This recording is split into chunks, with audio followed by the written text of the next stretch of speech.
नंद बाबा चुपचाप रथ पर कान्हा के वस्त्र आभूषणों की गठरी रख रहे थे। दूर ओसारे में मूर्ति की तरह शीश झुकाकर खड़ी यशोदा को देखकर कहा, दुखी क्यों हो यशोदा? दूसरे की वस्तु पर अपना क्या अधिकार? यशोदा ने शीश उठाकर देखा नंद बाबा की ओर। उनकी आंखों में जल भर आया था। नंद निकट चले आए। यशोदा ने भारी स्वर से कहा, तो क्या कान्हा पर हमारा कोई अधिकार नहीं?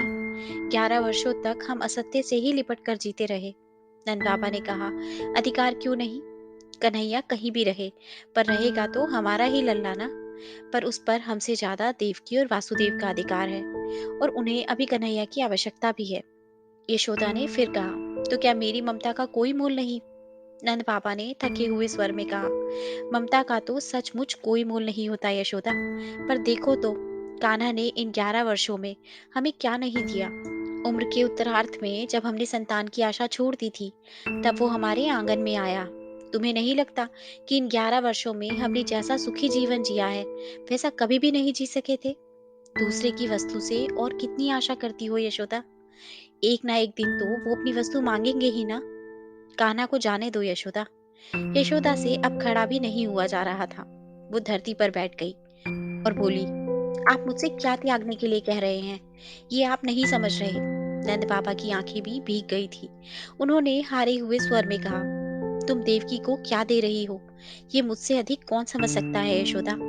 आने वाले असंख्य युगों में किसी के पास तुम्हारे जैसा दूसरा उदाहरण नहीं होगा। ये जगत सदैव तुम्हारे त्याग के आगे नतमस्तक रहेगा।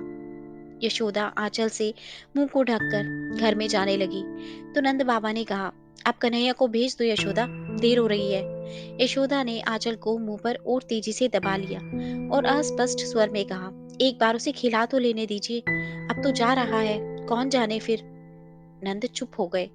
यशोदा माखन की पूरी मटकी लेकर ही बैठी थी और भावावेश में कन्हैया की ओर एकटक देखते हुए उसी से निकाल निकाल कर उसे खिला रही थी।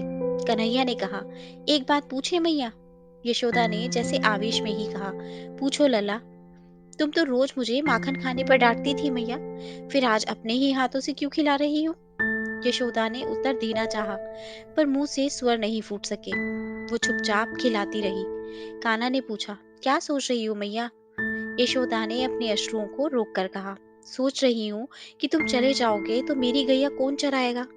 कान्हा ने कहा, तनिक मेरी सोचो मैया, वहां मुझे इस तरह माखन कौन खिलाएगा? मुझसे तो माखन ही छिन जाएगा मैया। यशोदा ने कान्हा को चूम कर कहा, नहीं लल्ला, वहां तुम्हें देवकी रोज माखन खिलाएगी। कन्हैया ने फिर से कहा, पर तुम्हारी तरह प्रेम कौन करेगा मैया? अब की बार यशोदा कृष्ण को स्वयं से लिपटाकर फफक पड़ी। मन ही मन कहा, यशोदा की तरह प्रेम तो सचमुच कोई नहीं कर सकेगा लल्ला, पर शायद इस प्रेम की आयु इतनी ही थी। कृष्ण को रथ पर बैठाकर अक्रूर के संग नंद बाबा चले, तो यशोदा ने कहा, तनिक सुनिए ना, आपसे देवकी तो मिलेंगी ना? उससे कह दीजिएगा, लल्ला तनिक नटखट है, पर कभी मारेगी नहीं। नंद बाबा ने मुंह घुमा लिया। यशोदा ने फिर कहा, कहिएगा कि मैंने लल्ला को कभी धूप से भी नहीं छुआ, हमेशा हृदय से ही लगा कर रखा है। नंद बाबा ने रथ को हाँक दिया। यशोदा ने पीछे से कहा, कह दीजिएगा कि लल्ला को माखन प्रिय है, उसको ताजा माखन खिलाती रहेगी, बासी माखन में कीड़े पड़ जाते हैं। नंद बाबा की आंखें फिर से भर रही थी। उन्होंने घोड़े को तेज किया। यशोदा ने तनिक तेज स्वर में फिर से कहा, कहिएगा कि बड़े कोर उसके गले में अटक जाते हैं, उसे छोटे छोटे कोर ही खिलाएगी। नंद बाबा ने घोड़े को जोर से हाँक लगाई। रथ धूल उड़ाते हुए बढ़ चला। यशोदा वहीं जमीन पर बैठ गई और फफक कर कहा, कृष्ण से भी कहिएगा कि मुझे स्मरण रखेगा। उधर रथ पर बैठे कृष्ण ने मन ही मन कहा, तुम्हें ये जगत सदैव स्मरण रखेगा मैया। तुम्हारे बाद मेरे जीवन में जीवन बचता ही कहाँ है? लीलाएं तो ब्रज में ही छूट जाएंगी। दोस्तों, आशा करती हूँ आपको ये कहानी अच्छी लगी होगी और जरूर कुछ नया सीखने को मिला होगा।